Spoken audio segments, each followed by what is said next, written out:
Les 11 lois de la réussite, c'est un petit livre de 128 pages écrit par Tony Robbins en 2010 qui condense des années de recherche sur le potentiel humain. Je n'ai pas lu ce livre dans son intégralité. En réalité, je suis tombée dessus via un outil que j'utilise, je vous dis lequel dans quelques minutes, et j'ai découvert ces 11 lois qui mènent à la réussite, aussi bien de nos projets pro que de nos projets perso et de nos projets de vie de manière générale. C'est vraiment juxtaposable à tous les domaines et du coup, dans ce podcast, je me suis amusée à vous raconter des anecdotes personnelles sur la manière dont je les ai appliquées sans les connaître puisque je n'avais pas encore découvert ce livre. Je vous souhaite donc une belle écoute de ce podcast. J'espère qu'il vous apportera des pistes et des idées pour les intégrer dans vos projets et les mener à bien jusqu'à leur réussite. Bonjour, je m'appelle Amélie. Bienvenue chez Famille Épanouie. À travers les épisodes de ce podcast, j'évoque sans filtre les prises de conscience qui me font grandir dans ma parentalité, ma vie de femme, d'entrepreneuse et dans bien d'autres domaines qui me passionnent. C'est tout naturellement que depuis 2015, j'accompagne les mamans à travers mon programme Maman Épanouie et d'autres ateliers thématiques à cultiver elles aussi leur bien-être grâce à ces prises de conscience et à des concepts simples à mettre en place. Je suis également l'auteur du journal de gratitude Mon journal Maman Épanouie. Je vous le mets dans les notes de ce podcast si vous souhaitez vous l'offrir. Et surtout, si vous appréciez ce podcast, la meilleure façon de le soutenir est de lui mettre une note de 5 étoiles sur la plateforme de podcast que vous utilisez.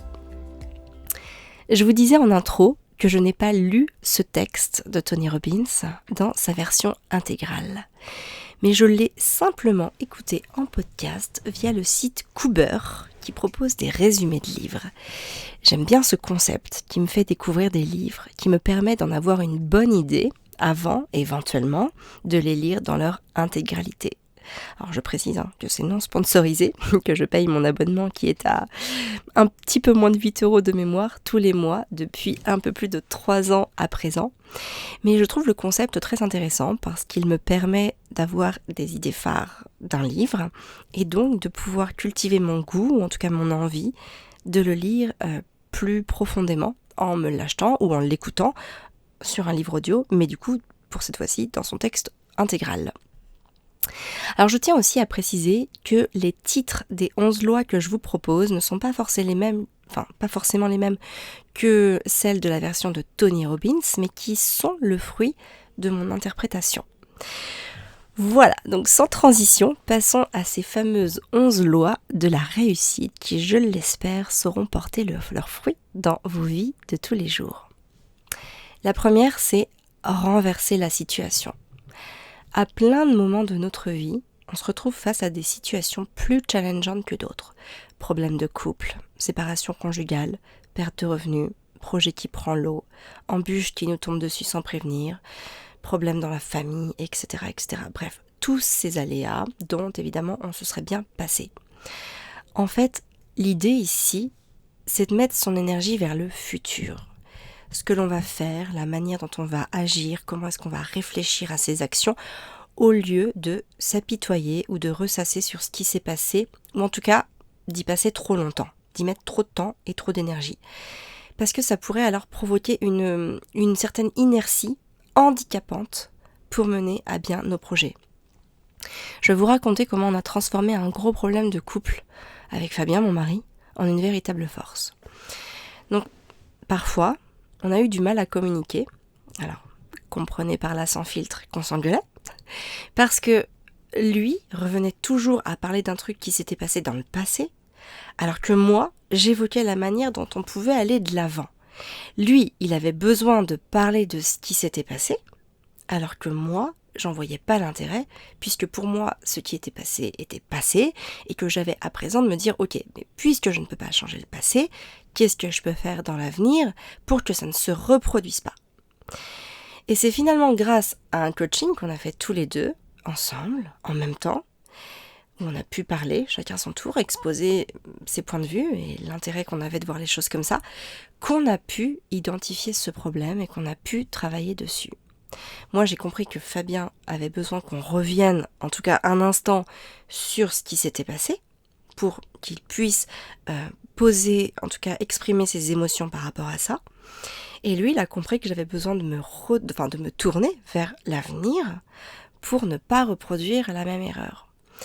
En d'autres mots, j'ai pris conscience qu'il avait besoin de comprendre et il a accepté le fait que j'avais besoin d'agir.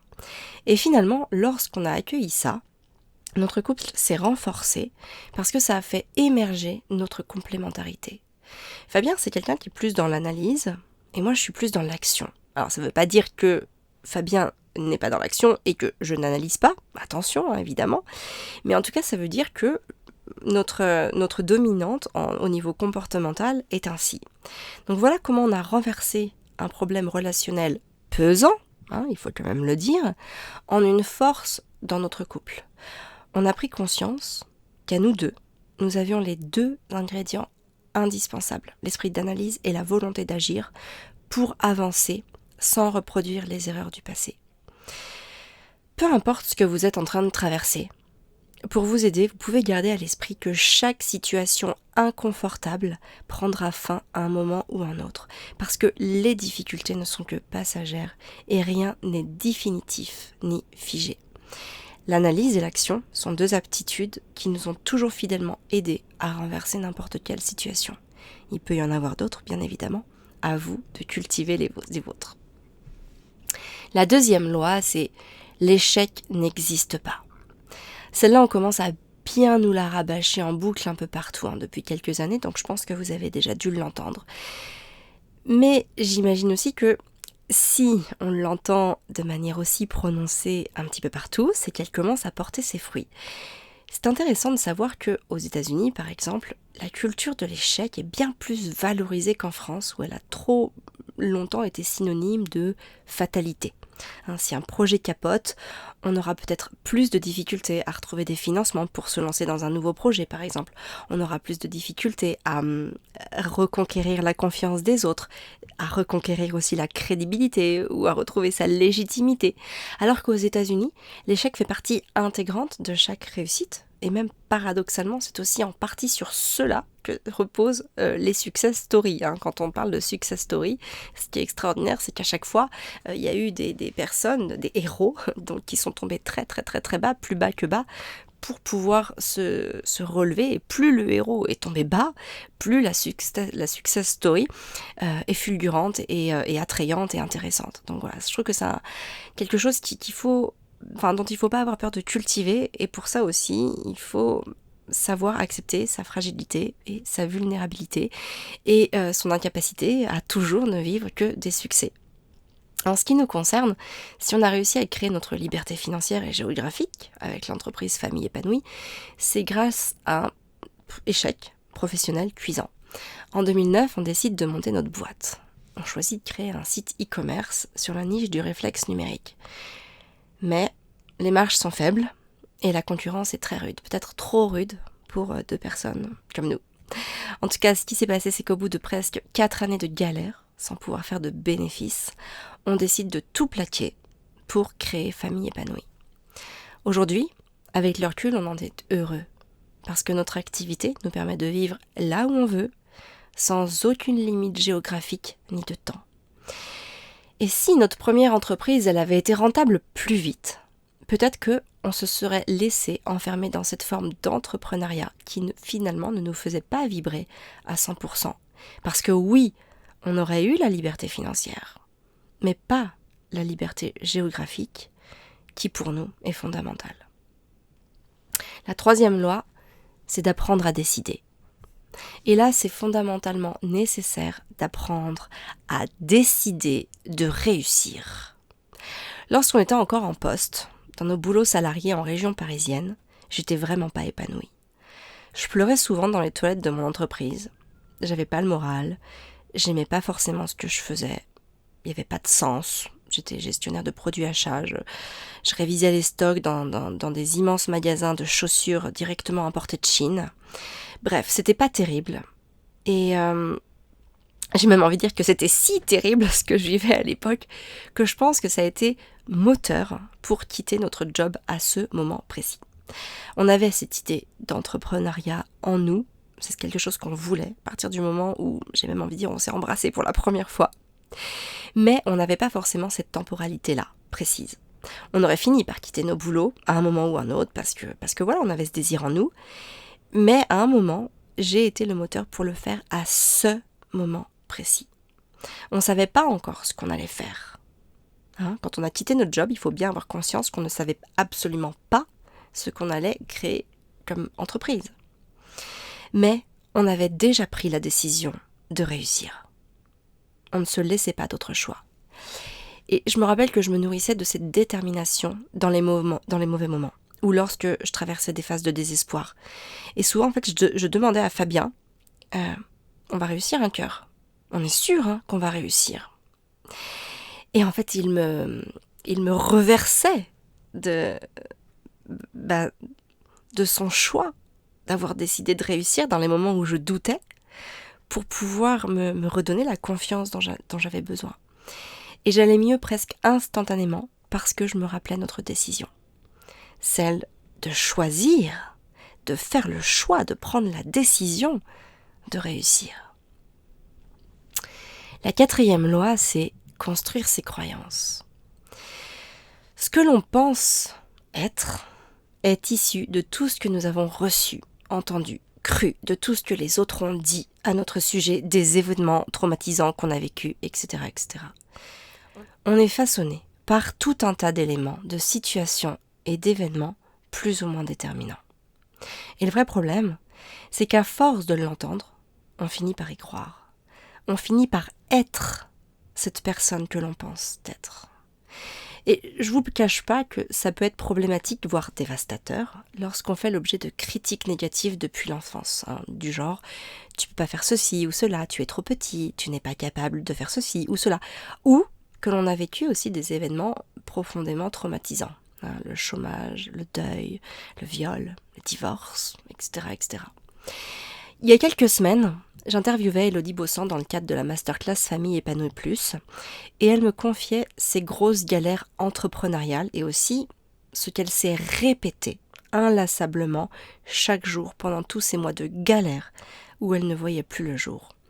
Et elle m'a dit, alors que je n'avais plus d'argent, des enfants en bas âge et rien à l'avenir, rien devant moi qui me permettait d'entrevoir les choses, elle me disait chaque jour Amélie, je me répétais, je suis inarrêtable.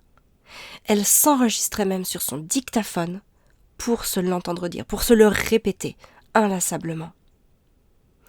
Et moi aussi, j'ai dû reconstruire mes croyances. J'ai dû apprendre à me sentir capable et légitime. J'étais pas une bonne élève à l'école, pour plein de raisons, et notamment parce que j'en faisais le minimum pour avoir un maximum de temps pour faire ce que j'aimais, jouer, lire mes livres et passer du temps avec mes copines. Et il a fallu que je reprogramme mon cerveau en « je suis capable de réussir ». Parce que j'ai grandi avec ces croyances que je n'étais que difficilement capable. Moi, la petite fille qui est toujours passée d'un niveau à l'autre avec difficulté. Et aujourd'hui encore, je travaille très très dur à mes croyances. Une que je travaille actuellement, par exemple, c'est sur ma grandeur. Je suis physiquement petite. Je ne fais qu'1m58. Vous voyez, même quand je le dis, je ne fais que 1m58. Et du coup, on m'a toujours appelée la petite Amélie. Et je prends conscience du schéma limitant que ce petit nom a forgé dans mon inconscient. Peut-être que ça a entravé ma vision, ou en tout cas que ça a entravé ma capacité à mener de grands projets.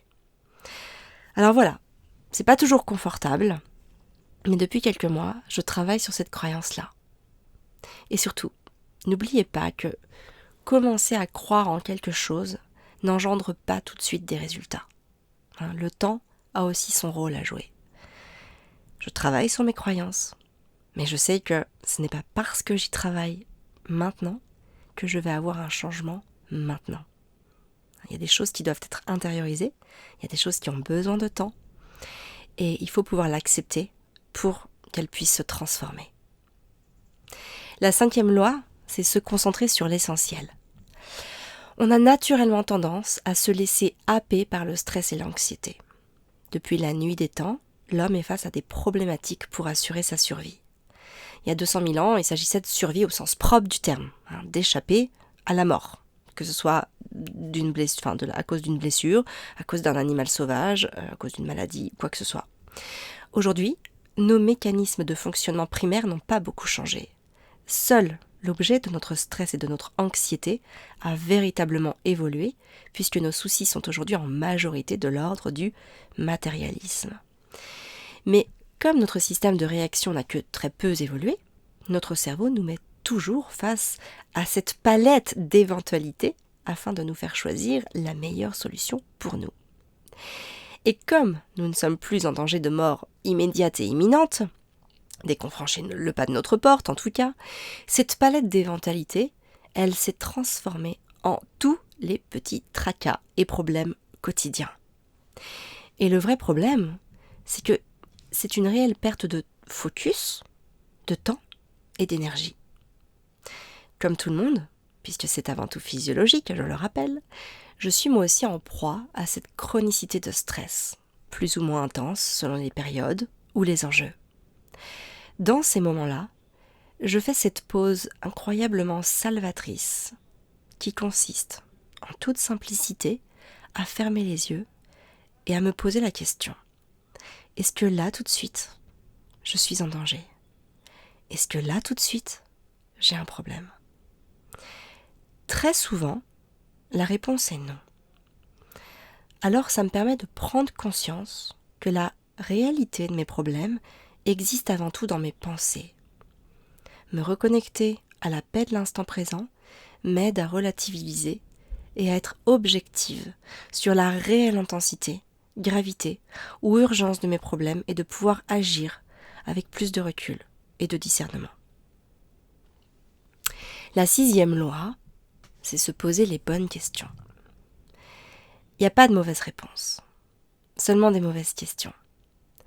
Se poser des questions, ça permet de réfléchir à ces problèmes différemment. Elles sont de véritables alliés qui permettent d'ajuster notre concentration et de trouver des solutions auxquelles on n'avait pas forcément pensé auparavant.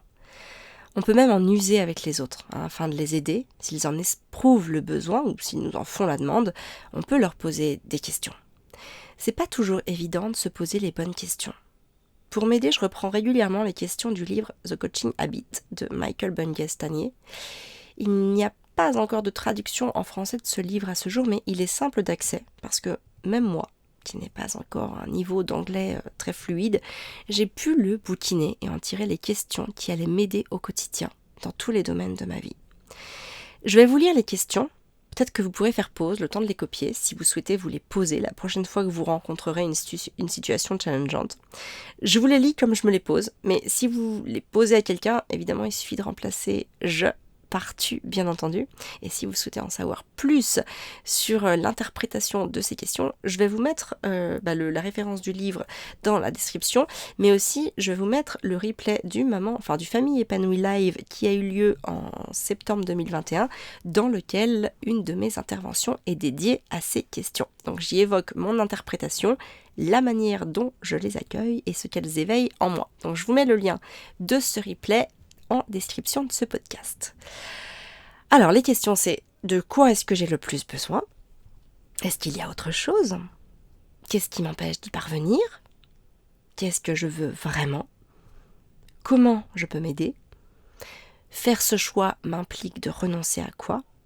Et comment je me sens après avoir répondu à ces questions ? La 7e loi sans transition, c'est transformer votre posture. L'effet de cette loi, elle a été littéralement révélatrice chez moi. Il y a quelques années encore, je me suis mise à me faire la remarque de la posture avec laquelle je me déplaçais. Et en fait, quand je me regardais en vitrine comme ça d'un magasin, vous savez, comme quand on passe dans la rue, souvent, dès qu'il y a une vitrine ou qu'il y a un miroir, on regarde. Et en fait, je me rends compte que j'avais le dos et les épaules courbées, la tête en avant, un peu en mode je fonce tête baissée, comme si je cherchais à fendre l'air avec mon corps. Et à chaque fois que je m'en apercevais, consciemment, je faisais l'effort de me redresser. Immanquablement, je marchais moins vite. Mais je me suis mise à observer quelque chose d'inhabituel. Alors au départ, j'étais frustrée de ralentir la cadence et je cherchais à aller aussi vite tout en ayant le buste plus droit. Je vous laisse essayer pour vous rendre compte que c'est difficilement possible. Alors, petit à petit, au fil de mes marches, balades, courses, j'ai pris ce réflexe de marcher le buste droit et la tête haute. Et là, en fait, je me suis mise à percevoir tout ce qui pouvait m'échapper lorsque j'avais la tête baissée. Oui, je perdais un peu de temps, je perds du temps par rapport à la démarche que j'avais avant, mais de nouvelles perceptions bien plus riches s'offrent à moi. Ça me permet de prendre le temps d'observer mon environnement, de voir des choses qui peuvent m'échapper, de saisir aussi des subtilités qui peuvent me nourrir. Et puis cet exercice, il vient aussi travailler et challenger l'impatiente que j'étais. J'en aurai jamais une vérification scientifique, bien sûr, mais je reste persuadée que cette transformation dans ma posture m'a permis d'améliorer et de gagner en confiance en moi. J'ai aussi cette sensation d'être mieux préparée aux événements négatifs parce que je suis déjà en train d'observer et de faire attention à ce qui se passe autour de moi. Donc finalement, mon impression de perdre du temps en marchant plus lentement s'est vite transformée grâce à cette impression d'avoir une longueur d'avance face au niveau de l'anticipation par rapport à ce que je pouvais percevoir autour de moi et qui me permettait d'avoir un temps d'avance pour réagir. Moi je dis toujours que, je le dis parce que je le pense, que je suis une personne lente et donc si j'avance trop vite, quand je vais arriver face à un problème, une embûche, une problématique, un challenge, je risque de me faire mal, de cogner dedans. Alors que si j'avance moins vite face à ce challenge, cette problématique ou à quoi que ce soit, j'ai le temps aussi de la voir arriver, c'est très métaphorique mais c'est très vrai aussi, j'ai le temps de la voir arriver et donc de m'y préparer et donc de trouver des solutions avant de me faire mal. Et ça, je pense que c'est quelque chose qu'il est facile de mettre en place dans son quotidien, se forcer à ralentir d'une manière ou d'une autre. Ça peut être sur la marche, ça peut être quand vous faites la cuisine de manière plus consciente, ça peut être quand vous prenez soin de vous, quand vous lavez les cheveux, quand vous prenez votre douche, quand vous vous habillez, quand vous rangez votre maison, bref, peu importe. Ralentir est quelque chose qui nous permet de gagner beaucoup dans beaucoup d'autres domaines. La 8e loi, c'est inspirez-vous. Notre évolution, elle est intimement liée à la transmission. Transmission des histoires, transmission des savoirs, transmission des secrets. C'est ainsi que notre espèce connecte et je reste persuadée que c'est encore cela qui nous élève. J'ai toujours eu des personnes qui m'impressionnaient, des personnes qui ont une vie qui m'inspire, des personnes qui ont un regard sur le monde qui me captive. Parfois, ce sont des personnes qui font partie de mon entourage. C'est le cas de mon mari, Fabien. Il a une capacité d'analyse extrêmement fine et puissante. C'est un visionnaire. Il a une grande confiance en lui et une facilité à dire ce qu'il pense sans nullement se soucier du regard des autres. Peut-être qu'à certains moments, ses propos, sortis de leur contexte, peuvent être mal interprétés. Mais encore une fois, je suis fascinée par sa capacité à rester fidèle à lui-même, peu importe ce qu'on dise de lui, ou ce qu'on lui dise aussi en contrepartie. Je suis aussi très admirative de ma grand-mère qui a élevé 6 enfants, dont mon père, et qui est un exemple d'enthousiasme, d'amour et de bonne humeur, quoi qu'il arrive. Et puis bien sûr, certaines personnalités et chemins de vie m'ont inspirée à travers des livres que j'ai pu lire. Je me rappelle de l'histoire de Zana Muchen dans le livre Vendu, qui m'a complètement bouleversée à l'adolescence, un livre que j'ai dû lire 5-6 fois entre mes 12 et 15 ans. Plus récemment aussi, j'ai été émue par l'histoire de l'ascension du Nanga Parbat qu'Elisabeth Revol raconte avec beaucoup d'humilité dans son livre Vivre. Voilà, donc n'hésitez pas à vous inspirer des personnes qui ont réussi dans un domaine auquel vous aspirez, parce qu'il y a de grandes chances que leur expérience sache vous guider vers ce que vous visez, en faisant émerger ce qu'il y a de meilleur et de plus profond en vous. 9e loi, c'est choisir des mots positifs. La manière dont on exprime le fond de sa pensée a un réel pouvoir sur la manière dont on rend cela réel.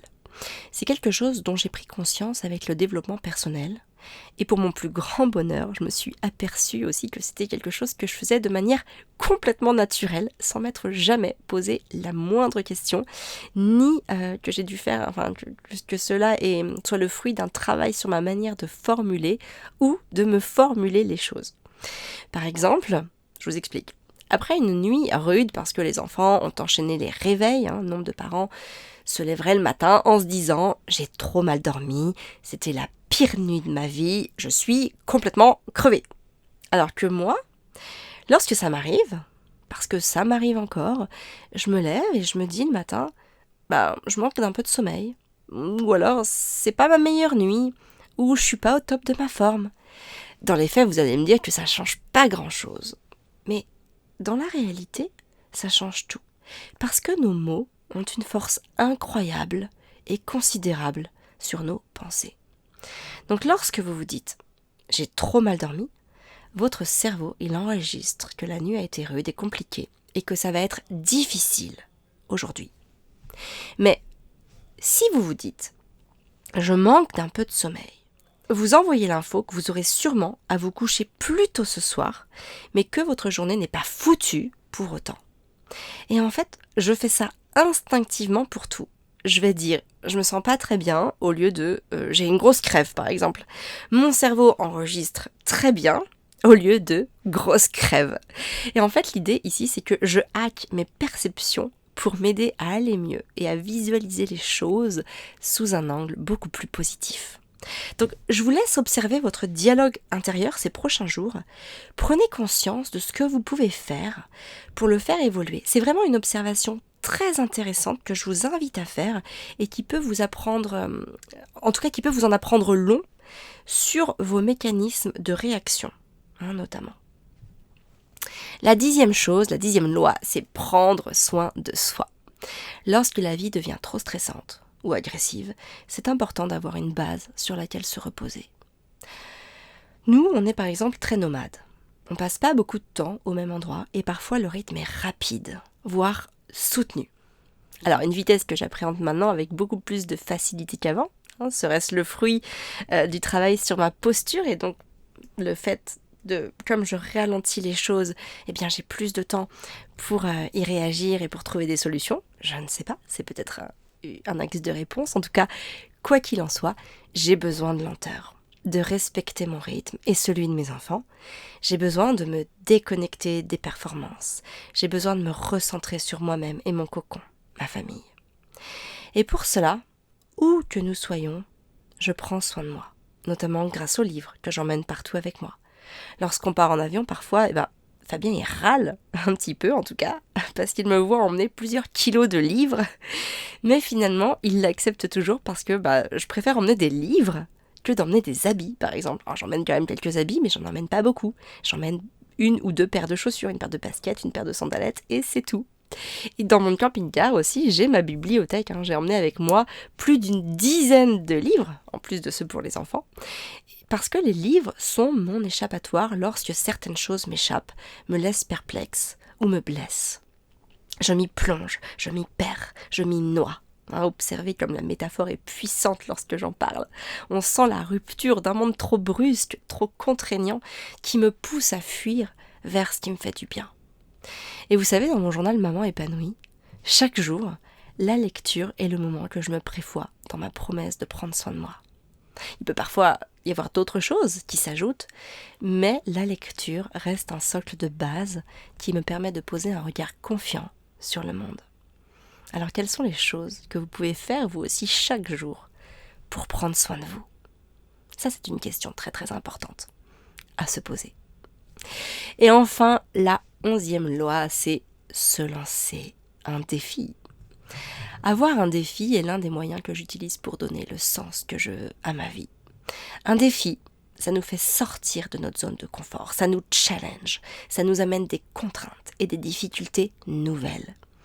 Oui, on va sûrement avoir besoin de remettre en cause nos paradigmes, nos croyances et nos modes de fonctionnement. Oui, ça va sûrement être inconfortable, voire très inconfortable. Oui, on va sûrement se sentir fragile, vulnérable. Peu importe tout ce qui va se passer, une chose est sûre, c'est que oui, on en ressort grandi. Vous savez, la première fois qu'on a organisé le Maman épanouie live, je me rappelle dans le train m'être demandé pourquoi je m'étais infligé ça. J'avais tellement peur, je doutais tellement, j'avais un trac immense. Puis le week-end s'est passé, et dans le train du retour sur Angers, le lundi matin, je pleurais d'émotion et de gratitude. Et je savais, dans mon cœur, dans mon corps, dans mon esprit, que la 2e édition verrait le jour. Aujourd'hui, après 7 ans passés dans l'univers de la parentalité, avec Fabien, mon mari et notre équipe, on a à cœur de se lancer dans un nouveau défi. Il se mettra très bientôt en place, dès qu'il sera assez mûr en nous pour éclore. Alors restez bien connectés, n'hésitez pas à vous abonner à nos différents réseaux sociaux, Instagram, Facebook, YouTube ou ce podcast. En tout cas, retrouvez-nous partout sous le nom Famille épanouie. Avant de vous laisser, je vous invite à vous lancer un petit défi, un petit truc challengeant que vous pourriez mettre en place sans trop de difficultés dans votre quotidien. Gardez en tête qu'il n'y a pas de petite victoire. Chaque victoire compte. Chaque défi relevé compte. C'est aussi comme ça que vous allez augmenter votre confiance en vous, votre manière de croire en vous et votre estime de vous. Alors ne vous en privez surtout pas. Je vous invite à me partager le défi que vous aurez choisi en commentant ce podcast. J'adore lire ce genre de messages. J'espère que ce podcast, en tout cas, vous a plu. Si c'est le cas, pensez à le partager sur vos réseaux pour le faire connaître à vos proches ou aux moins proches. En tout cas, je vous remercie d'avance pour ce temps que vous prendrez à soutenir le podcast. Je vous embrasse. Je vous dis à la semaine prochaine. Prenez soin de vous pour pouvoir prendre soin de ceux que vous aimez.